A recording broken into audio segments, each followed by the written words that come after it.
Saudara, kita lihat gubernur di Jawa Barat, ada rumah sakit umum daerah di Jawa Barat, namanya Rumah Sakit Umum Daerah Al-Ihsan.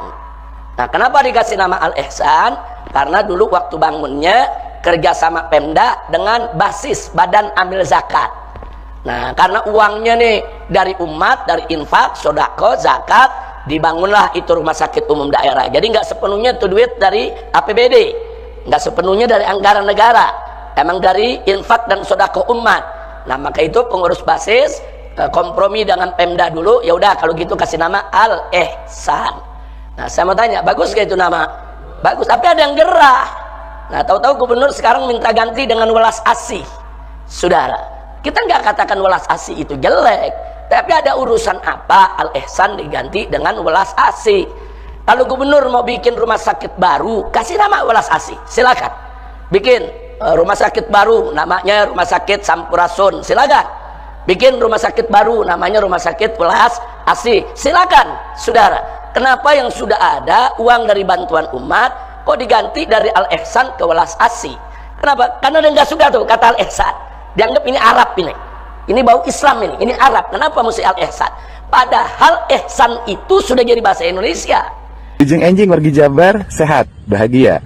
Seluruh warganet, hari ini saya sangat bahagia karena banyak sekali para pengamat, aktivis, nggak tahu influencer, nggak tahu buzzer, pokoknya mereka rata-rata memberikan otokritik terhadap seluruh kebijakan yang diambil oleh Pemprov Jabar. Dan mereka itu rata-rata domisilinya di Jakarta. Nah, artinya bahwa banyak sekali para pengamat, aktivis, nggak tahu influencer, nggak tahu budget, mereka yang domisili di Jakarta begitu mencintai Jawa Barat, mungkin mereka ingin pindah juga ke Jawa Barat agar bisa menjadi warganya. Dan hari ini yang paling ramai dibicarakan oleh mereka dan dikritisi, bahkan saya dianggap sebagai orang yang anti-Islam, ini menarik banget, itu adalah tentang perubahan nama rumah sakit dari Rumah Sakit Al-Ihsan menjadi Rumah Sakit Welas Asih. Al-Ihsan kalau di bahasa kita kan artinya kebaikan. Welas Asih kalau di bahasa Arab kan Ar-Rahman Ar-Rahim. Nah, tentunya otokritik ini baik, dan yang paling utama dari jajaran manajemen rumah sakit adalah meningkatkan layanannya. Menggunakan nama-nama yang indah harus seiring dengan kualitas layanan yang lebih baik. Apalagi menggunakan nama-nama yang itu sakral dan spiritual. Kualitas layanannya harus mencerminkan kesakralan dan kespiritualitasannya. Tetapi ada yang lebih penting yang perlu saya sampaikan, bahwa rumah sakit itu merupakan barang bukti yang dikembalikan berdasarkan putusan Mahkamah Agung tahun 2023. Barang bukti itu merupakan sitaan pengadilan atas kasus korupsi Yayasan Al-Ihsan. Nah, ada yang sebagai orang awam, saya tentunya sangat bertanya. Pertanyaannya adalah, kenapa saat nama Al-Ihsan yang sangat sakral itu digunakan sebagai nama untuk melakukan tindak pidana korupsi, lantas para aktivis atau orang-orang yang sangat mencintai agama itu? Saudara, tahu-tahu begitu ditanya wartawan dia ngeles, ini kan cuma sekedar ganti nama. Tunggu dulu, siapa bilang ganti nama itu nggak berimbas? Ganti nama itu berat, karena itu nanti menyangkut administrasi. Berarti pelangnya diganti, kop suratnya diganti, kop amplopnya diganti, stempelnya diganti. Bukan itu lagi, sertifikatnya juga diperbaiki, itu nama, perizinannya juga namanya mesti diperbaiki lagi. Itu semua biaya. Nah, jadi jangan yang konyol-konyol lah. Nama Al-Ihsan diganti, kecuali kalau namanya jelek, saudara. Wah, ini namanya jelek nih. Umpamanya rumah sakit apa? Rumah sakit cebok umpamanya. Nah, ini kan jelek namanya, ganti sama Rumah Sakit Welas Asih. Saya mau tanya, Rumah Sakit Al-Ihsan bagus tidak? Ada urusan apa diganti Welas Asih, ya kawan? Nah, jadi ada aroma nggak suka yang berbau Arab, berbau Islam. Nah, ini kita jauhkan. Sikap rasis semacam ini haram buat umat Islam, ya kawan. Haram. Karena memang beberapa waktu yang lalu sang gubernur ini terang-terangan dalam ceramahnya dia menyerang Islam. Jadi dianggap Islam ini agama pendatang, yang leluhurnya bukan leluhur bangsa Indonesia. Bangsa Indonesia punya leluhur sendiri yang leluhurnya jauh lebih mulia daripada leluhur-leluhur yang menyebarkan agama Islam. Ini ngawur ini saudara. Nah, jadi dia benci dengan Islam, dengan Arab, saudara, sehingga menumbuhkan sikap rasis. Dan saat ini dia kadang-kadang ceramah di mana-mana, saya difitnah, katanya saya benci Islam, saya difitnah, saya dilawan, katanya saya begini begitu. Bukan difitnah, fakta. Anda merubah Purwakarta dari kota santri jadi kota berhala. Berhalanya masih ada sampai sekarang. Nah, fakta. Anda mengganti assalamualaikum dengan sampurasun, bukan fitnah, fakta. Nah, kini juga fakta. Anda mau ganti kata ihsan dengan welas asih. Saudara, jangan apa namanya? Jangan kelewatan. Jangan nanti di Bandung ada juga rumah sakit Hasan Sadikin, diganti juga lagi nanti. Nah, itu kan Hasan kan juga bahasa Arab, Sadikin bahasa Arab. Itu kan nama tokoh Jawa Barat dulu. Hasan Sadikin itu dulu nama tokoh besar di Jawa Barat, diabadikan namanya jadi rumah sakit, saudara. Nah, terus bagaimana? Terus sekarang nanti kamar jenazah mau diganti jadi kamar layah begitu, atau kamar bangke. Astagfirullahaladzim. Jenazah bahasa Arab, saudara. Jadi nggak usah menanamkan atau mengaplikasikan dalam kehidupannya kebencian, sikap rasis, fasis terhadap sesuatu yang berbau Islam. Nah, ini yang perlu saya sampaikan ya, ikhwan. Nah, jadi silakan bikin rumah sakit yang banyak. Yang satu nama rumah sakit Welas Asih, yang satu rumah sakit apalah, dikasih nama, silakan. Yang sudah ada bantuan umat, duit dari umat, nggak usah dikutak-katik. Karena ganti nama aja, jangan kita bicara rumah sakit nih MS nih. Kalau besok ganti nama, ya berarti kan nambangnya ganti. Berarti tulisan-tulisan MS-nya diganti. Berarti buku-buku yang dicetak di MS, kertas-kertas, surat-surat semua diganti. Itu biaya, saudara, bukan enggak. Nah, begitu akte notarisnya juga mau nggak mau diurus, dirubah lagi tuh. Jangan, perubahan nggak gampang, perubahan yang nggak perlu ya, ikhwan. Nah, itu yang kita mau sampaikan ya, ikhwan. Jadi sekali lagi, stop sikap rasis, saudara. Nabi dulu sudah mengajarkan kita. Pada saat muhajirin datang ke Madinah, Nabi ajarkan kepada muhajirin dan ansor, nggak ada itu pribumi, nggak ada itu pendatang ya, ikhwan. Mereka semua muslim bersaudara. Nah, tiba-tiba ada Abdullah ibn Ubay ibn Salul yang mencoba, saudara, mempropagandakan sikap rasis. Dia katakan kita nih pribumi orang-orang yang mulia, sedangkan muhajirin tuh datang orang-orang yang hina, orang-orang yang rendah. Itu marahnya Nabi luar biasa. Sampai Sayyidina Umar ibn Khattab radhiyallahu taala anhu datang kepada Nabi. Apa beliau katakan? Ya Rasulullah, murni an aqta arasah. Ya Rasulullah, perintahkan aku untuk aku tebas batang leher orang ini. Masya Allah. Kenapa? Karena Abdullah ibn Ubay ibn Salul ini dodongkotnya munafik. Nah, dia mencoba melakukan propaganda. Oh, ini kita nih pribumi orang Madinah, muhajirin tuh pendatang. Jadi namanya pendatang tuh nggak boleh begini, nggak boleh begitu, bla bla bla bla. Kita lebih mulia dari mereka. Itu dihapus dalam Islam. Tidak ada pendatang, tidak ada pribumi. Yang ada kita semua bersaudara. Innamal mu'minuna ikhwatun, al muslimu akhul muslim. Itu yang kita pegang ya, ikhwan. Selama kita muslim, kita semua bersaudara. Jadi istilah pribumi pendatang boleh digunakan, tapi jangan digunakan untuk propaganda jahiliyah. Boleh digunakan untuk sekedar pengenalan, tapi jangan digunakan, saudara, untuk melakukan propaganda rasis dan fasis. Na'udzubillah min dzalik. Hati-hati, karena di Indonesia ini mulai ada suku-suku, saudara, yang mengangkat persoalan rasis dan fasis. Nah, sehingga nanti ada suku lain yang tersinggung, saudara. Nggak boleh. Indonesia ini ada 300 suku lebih ya, ikhwan. Nah, semua suku punya kelebihan, semua suku punya keistimewaan. Silakan bangga dengan keistimewaan yang Allah berikan kepada mereka, tapi jangan sekali-kali merendahkan suku lain ya, ikhwan. Ingat, di Indonesia ada 300 suku. Nanti kalau satu suku ngebangga-banggain diri, ngerendahin suku lain marah, nanti suku yang menghina tersebut, yang ada di daerah tersebut bisa diusir ya, ikhwan. Dan itu pernah terjadi di beberapa wilayah di Indonesia, di Sambas, di Sampit, di Lampung, saudara. Bagaimana di Kalimantan bentrok antara suku Dayak dengan suku Madura, bagaimana di Lampung bentrok antara suku Lampung asli dengan suku Jawa yang dianggap pendatang ke sana. Nah, ini nggak boleh terjadi di negeri kita ya, ikhwan. Nggak boleh. Masyarakat Sunda dari dulu terkenal dengan welas asihnya, ramahnya, suku apa aja yang datang di wilayah Sunda diterima. Yang penting dia tidak merusak masyarakat Sunda. Betul? Di Sunda suku apa aja ada ya kawan. Mau cari yang Batak ada, yang Aceh ada, yang Arab, yang Cina, yang India.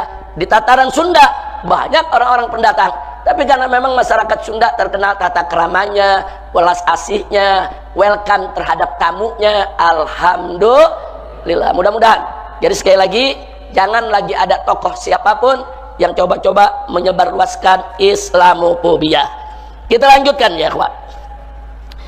Jadi akhlak pengertiannya lebih mendalam, saudara. Setiap akhlak pasti ada nilai peradaban, tapi setiap hadarah nilai peradaban belum tentu ada nilai akhlak. Makanya kita bedakan. Nah baik, fal Islamu huwa akidah syariah wa akhlak. Islam itu adalah akidah, syariat dan akhlak. Nah ketiga unsur ini menjadi satu kesatuan yang saling mengikat dan saling menyempurnakan, melengkapi satu sama lainnya. Wala tatagazza, jangan kita pisah-pisah, jangan kita bagi. Jadi saudara, antara Islam, ihsan, iman, Islam dan ihsan, ini kalau kita bagi hanya dalam pembelajaran. Oh, rukun agama ada 3, iman, Islam, ihsan. Silakan. Tapi di dalam pengamalan nggak boleh kita pisah. Mana boleh kita ada iman tanpa Islam? Mana boleh kita Islam tanpa iman? Mana ada ceritanya iman Islam itu tanpa akhlak? Nggak boleh tanpa ihsan. Iman, Islam, ihsan harus seiring sejalan. Siapa beriman, dia harus jalankan Islam. Siapa beriman, saudara, dia harus tegakkan Islam. Dan siapa menegakkan Islam dengan ikhlas, niscaya ihsannya akan sempurna, saudara. Orang kalau akidahnya kuat, maka syariat tegak, sholat dilaksanakan, puasa dilaksanakan. Nah kalau syariat sudah tegak, maka akan melahirkan akhlak yang mulia, saudara. Maka itu tadi, iman, Islam, ihsan tidak boleh dipisahkan. Baik.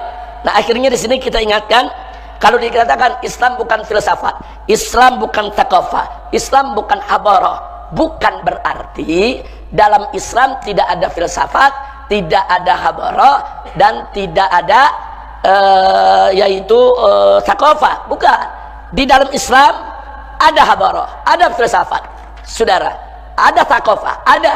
Tapi kita ingatkan bahwa Islam tidak lahir dari thaqafah, Islam tidak lahir dari hadarah, Islam tidak lahir dari filsafat, tapi Islam melahirkan filsafat. Itu yang kita sebut filsafat Islam. Islam melahirkan hadarah peradaban. Itu yang kita sebut dengan hadarah Islam. Islam melahirkan thaqafah, wawasan. Nah, maka itu yang kita sebut dengan thaqafah Islamiyah. Nah, jadi tolong dibedakan. Jadi kalau ada filsafat Islam, thaqafah Islam, hadarah Islam, maksudnya filsafat, thaqafah dan hadarah yang lahir dari rahim Islam. Datang menemui Habib Rizik. Bertemunya Rismon dengan Habib Rizik saja membuat saya heran. Kenapa Rismon ketemu Habib Rizik? Apa dia mau mu'alaf, mau lock-in, supaya dia dibela oleh umat Islam? Ketika dia dilaporin ke polisi oleh Pak Jokowi, dibela oleh umat Islam karena dia lock-in gitu. Kenapa dia tidak menemui pendeta untuk meminta perlindungan? Dari sini saja kita tahu bahwa Rismon itu menemui orang yang punya banyak pasukan. Artinya apa? Rismon ini menjadi bagian dari orang-orang yang memang menginginkan kerusuhan. Yang datang ke kediamannya Habib Rizik ini ternyata bukan Rismon saja, tapi ada juga mantan jenderal yang membahas tentang kesepakatan 8 poin itu. Kenapa mantan jenderal ini ketemu dengan Habib Rizik? Bisa kita katakan, mereka ingin mempertontonkan ke kita, ke masyarakat, bahwa mereka ini nggak main-main dengan 8 kesepakatan itu. Mereka bahkan memanfaatkan Habib Rizik sebagai kekuatan. Pangkat mereka yang jenderal, walaupun mantan, ditambah dengan kekuatannya Habib Rizik, mungkin menurut mereka bisa membuat rakyat Indonesia ketakutan. Kita semua tahu kan, Habib Rizik kekuatannya seperti apa. Omongan Habib Rizik ini udah dianggap omongan Tuhan oleh pengikutnya untuk memperoleh support, dukungan, kekuatan datang ke rumah Habib Rizik. Begitu pula dengan si Rismon, orang-orang yang dalam kondisi kalut, bingung, datang menemui Habib Rizik. Tersebarnya video ini sebenarnya punya beberapa tujuan, diantaranya mereka ingin memamerkan kekuatan. Mereka ingin mengatakan kepada kita bahwa pertemuan antara mantan jenderal dengan Habib Rizik juga dengan Rismon ini adalah sebuah kekuatan yang patut diperhitungkan. Kemudian tujuan selanjutnya, Habib Rizik ingin agar rakyat Indonesia itu segan terhadap Habib Rizik. Mantan jenderal saja datang ke kediamannya. Seorang dokter ahli aja datang menemui dia. Artinya Habib Rizik ini kan yang dituakan. Orang yang disegani, yang dituakan. Tapi kalau kita berpikir secara logis gitu ya, orang yang menemui seorang ahli agama itu pasti orang yang meminta nasihat. Nah ini kan enggak. Mereka menemui Habib Rizik untuk didukung kejahatannya. Yang satu ingin memaksulkan wakil presiden dan melakukan makar, minta dukungan. Yang satu ingin menyebarkan fitnah, minta didukung juga. Jangan-jangan selama ini kita dikibulin dengan Habib Rizik. Seolah-olah dia itu orang yang menyebarkan kebaikan, mengajarkan agama, memberikan nasihat-nasihat untuk akhirat, kebaikan-kebaikan dunia dan bekal kita untuk akhirat nanti menghadap Allah. Ternyata Habib Rizik justru mendukung orang-orang jahat ini. Dan ketika Habib Rizik ini bernarasi menyudutkan Mas Gibran, Habib Rizik kayaknya dendam sekali dengan Pak Jokowi. Coba kita saksikan videonya. Memberikan dukungan sepenuhnya atas pernyataan, yaitu 8 pernyataan diberikan oleh para purnawirawan jenderal, ada 100 lebih jenderal, ada puluhan di sana marsikal, laksamana, kolonel dan seterusnya. Ini satu pernyataan yang sangat baik. Saya berharap pemerintahan kita menjadikan 8 pernyataan para purnawirawan tadi sebagai bahan masukan untuk mengambil pertimbangan. Jadi jangan diabaikan, ini masukan, pelajari. Kalau memang masukan tersebut bagus, masukan tersebut untuk perubahan ke arah yang lebih baik bagi bangsa Indonesia, wajib untuk diakomodir oleh pemerintah. Teman-teman dengar ya, kata-kata wajib diakomodir oleh pemerintah. Jadi Habib Rizik ini mewajibkan pemerintah untuk mengakomodir pernyataan 8 poin itu dari mantan jenderal itu. Emang dia siapa ya? Mewajibkan pemerintah mengakomodir. Kayak maksa gitu ya.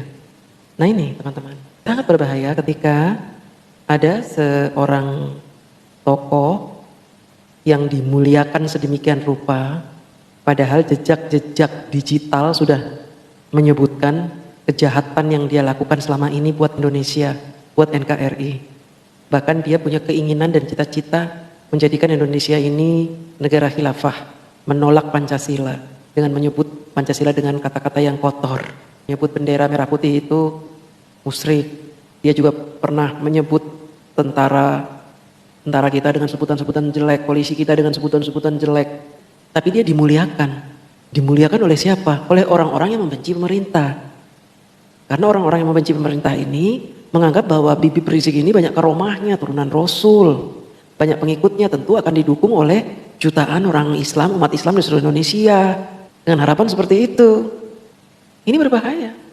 Ketika ada jenderal bertemu dengan Rizik Syihab, mantan ketua ormas terlarang di Indonesia, mereka membuat pernyataan-pernyataan yang menekan Pak Prabowo untuk mengakomodir permintaan mereka yang menurut kita permintaan tersebut permintaan yang sangat di luar dari kebenaran. Saya sudah sempat bahas 8 poin itu yang mereka tulis. Semuanya ngawur, ngaco. Semuanya inkonstitusional. Ketika ada mantan jenderal melakukan sebuah pertemuan dengan mantan-mantan jenderal yang lain, kemudian membuat kesepakatan untuk mendiskreditkan pemerintah, kemudian orang tersebut bersekutu dengan seorang tokoh agama yang jejak digitalnya keluar masuk penjara karena selalu membuat kekacauan, kerusakan, bahkan ini pendukung ISIS.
Ditambah lagi, mereka ini bersekutu dengan para penyebar berita bohong. Si Rismon itu.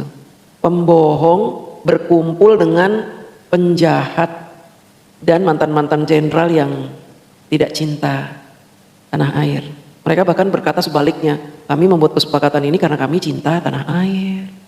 Yang memang terkenal sebagai bos demo, terkenal sebagai preman berjubah, terkenal sebagai orang yang membuat kekacauan, intoleran, rasis. Ngapain mantan jenderal bergabung dengan beliau ini? Ngapain? Rangka apa? Nakut-nakutin kita, rakyat gitu, nakut-nakutin. Saya walaupun pernah dipersekusi sama anak buahnya Habib Rizik, tapi saya nggak takut. Bersatunya mantan-mantan jenderal ini dengan Habib Rizik justru memberitahu kepada kita semua siapa mantan jenderal yang membuat 8 poin kesepakatan ini. Ternyata mereka memang orang-orang yang ingin membuat kerusakan di Indonesia. Loh, kok kerusakan? Kan Habib Rizik tokoh ulama loh. Kita semua tahu dia ini bukan turunan Rasul, tapi ngaku-ngaku turunan Rasul. Kemudian dia ini ngaku-ngaku sebagai tokoh agama, padahal dalam setiap ceramahnya dia selalu mengajarkan kebencian, kata-katanya kasar, memprovokasi umat untuk membenci, bahkan menghalalkan menyebarkan fitnah. Ada itu videonya. Coba mencari kesalahan-kesalahan, bahkan kalau nggak ada kesalahan, kan buatlah fitnah-fitnah yang bisa diterima oleh masyarakat tentang mereka. Dulu boleh Habib Rizik itu banyak pengikutnya, bisa mendatangkan 2 juta orang untuk menyerbu ke Monas, boleh. Tapi ketika ada tesis yang menyatakan bahwa orang Yaman itu tidak ada yang menjadi keturunan Rasulullah, pengikut dia sudah mulai berkurang. Kalau video itu hanya ingin nakut-nakutin kita, mohon maaf, kita sudah tahu jumlah pengikut Habib ini sudah berkurang jauh. Dalam demo-demo aja yang datang cuma paling banter 500 orang, kebanyakan juga 100, 200 segitu aja. Yang datang juga nenek-nenek, kakek-kakek. Jangan dibiarkan orang-orang ini menakut-nakuti kita dengan mengadakan pertemuan lalu disiarkan. Seolah-olah mereka ini ingin membuat kubu yang menginginkan Pak Jokowi dipenjara, kubu yang menginginkan Gibran diturunkan, kubu yang menginginkan berita hoax, fitnah jadi garda terdepan. Gimana sih cara berpikirnya ini ya? Kita semua tahu siapa Habib Rizik ini. Dia sudah tidak punya kekuatan apa-apa. Bahkan dia tidak bisa menolak ketika bangunan-bangunan liar di puncak itu dibongkar oleh Kang Deddy. Gak punya kekuatan dia. Gak ada kekuatannya. Mantan-mantan anak buahnya banyak yang sudah sadar. Coba kita dengerin lagi. Jadi sekali lagi saya mendukung 8 pertanyaan tadi. Hanya saya tambahkan 1 lagi. Yang ke-9, tangkap dan adili Jokowi. Akhir. Nah, kenapa saya tambahkan begitu? Karena Jokowi ini memang problematik. Dia ini yang bikin problem. Ini segala sesuatu ini yang bikin problem itu. Bukan hanya urusan ijazah saja. Segala macam urusan. Bahkan dulu waktu saya di Mekah, saya sempat membuka syair dengan judul Sengaja Bohong. Orang seperti ini kalau masih dianggap ulama sih aduh keterlaluan ya. Dari cara dia bicara itu emang dia ingin menjatuhkan Pak Jokowi, benci sekali dia dengan Pak Jokowi. Bahkan dia bangga pernah membuat puisi judulnya Si Raja Bohong katanya. Jokowi harus diadili karena dia ini yang membuat keributan katanya. Kapan Pak Jokowi membuat keributan? Bukannya Habib Rizik yang bikin keributan terus, caci maki terus. Ajaran-ajaran seperti itu tuh aduh bahaya Pak. Tuduhan fitnah.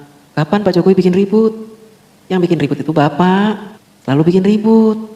Demo berjilid-jilid, disuruh datang ke Bareskrim ngumpet, sampai-sampai mengorbankan 6 laskar, dijadiin bemper. Giliran 6 laskarnya kalah melawan polisi, nyalah-nyalain pemerintah, katanya ini adalah pembantaian, kezoliman. 6 laskar itu mati ya karena kamu, Bib. Disuruh ngawal kamu. Karena kamu ketakutan dipanggil polisi. Pengecut kamu, Bib. Kabur ke Arab sampai 3 tahun. Ketika visanya habis, baru dia pulang. Itu juga kalau nggak dibantu oleh pemerintah, nggak bisa lama-lama di sana. Sampai 3 tahun coba. Ngumpet dipanggil polisi. Minta di SP3 katanya panggilannya. Kemudian ketika memprovokasi rakyat, dapat lagi panggilan Bareskrim. Ngumpet lagi. Kalau emang berani kamu ngomong dipanggil polisi, datang ke polisi, itu namanya jihadis. Pejuang itu ingin mendirikan khilafah ya harus berani, jangan pengecut, Bib. Mentalnya mental pecundang tapi memprovokasi orang untuk melawan. Padahal kamu sendiri pengecut. Pasukan kamu yang disuruh maju, disuruh demo, disuruh ini, disuruh itu. Kamu yang ngumpet di Arab. Kamu itu yang bikin kekacauan, Bib, bukan Pak Jokowi. Banyak-banyak istighfar, Bib. Ya, istighfar. Mumpung nyawa masih ada di kandung badan, jangan terus memprovokasi rakyat. Kami itu udah jengah, bosan dengan kata-kata hujatanmu itu. Coba kita dengarkan lanjutan video ini coba. Dan itu sudah kita sampaikan dari jauh hari, dari tahun 2018 kita sudah ingatkan orang ini berbohong, orang ini berdusta, orang ini harus dimakzulkan. Nah, cuman saat itu memang masih banyak yang belum sadar. Nah, kalau sekarang ini udah banyak yang sadar, bahkan yang dulu dukung Jokowi udah akhirnya mulai sadar, bahkan mulai jadi pahlawan kesiangan. Nah, dan mudah-mudahan kita tetap bersatu. Kata Bibip, dulu itu banyak orang yang gak sadar bahwa Pak Jokowi itu pembohong. Dulu itu Pak Jokowi susah dimakzulkan karena banyak orang yang tidak sadar. Sekarang ini orang pada sadar katanya. Bahkan yang dulu membela Pak Jokowi sekarang menjadi pembenci, udah sadar banyak. Bibip salah. Bibip salah.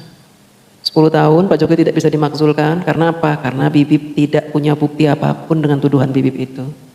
Bukan karena banyak orang yang tidak sadar. Dan sekarang kata Bibip banyak orang yang sadar. Siapa yang sadar, Bib? Siapa yang menurut Bibip banyak orang yang sadar gitu? Justru orang-orang PDIP itu yang sekarang membenci Pak Jokowi bukan karena dia sadar. Tapi mereka itu membuka kedoknya bahwa selama ini mereka mendukung Pak Jokowi karena pamrih. Mendukung Pak Jokowi karena dunia. Sama dengan Bibip. Bibip itu pakai udeng-udeng, pakai sorban karena dunia kan. Supaya dihormati orang, supaya dapat jabatan, supaya enak punya kedudukan, supaya punya harta berlimpah ruah, supaya dimuliakan, dianggap orang suci. Lalu Bibip bicara seenaknya. Karena menurut Bibip, orang-orang pasti percaya dengan omongan gue. Kan gue mulia, cucu Nabi, gak ada yang berani menghina gue. Kan mereka takut kualat, jadi gue ngomong apa aja mereka pasti percaya, gitu kan.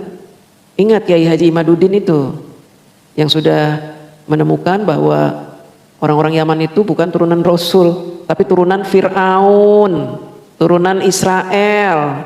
Makanya saya jadi tidak heran kenapa Bibip Rizik Syihab ini mulutnya kotor kalau bicara, kasar, kotor. Ya karena memang turunan Israel, turunan Fir'aun. Maunya dipuja-puja, maunya disembah-sembah, disujud-sujutin, maunya dicium-cium kakinya, maunya dimuliakan. Kalau ada orang yang gak memuliakan, udah dicaci maki, dibilang kafir lah, dibilang menentang Islam. Padahal kami ini Islam, masa kami menentang Islam? Kami hanya tidak suka cara Bibip berpolitik. Ustadz boleh berpolitik? Boleh. Tapi kalau menjual agama, itu yang berbahaya, Bib. Kalau menjual agama, itu tidak sehat politiknya. Berpolitik silahkan, Rasulullah SAW juga berpolitik. Tapi kan gak seperti Bibip. Mencaci maki, menyebarkan fitnah, membenarkan hoax, ngata-ngatain orang, membuli. Tidak ada, Bib. Kalau Bibip turunan darah Rasulullah, tidak mungkin mulut Bibip ini kotor. Kami umat Islam juga udah tahu, Bib. Siapa ulama yang patut kami ikuti, siapa yang tidak.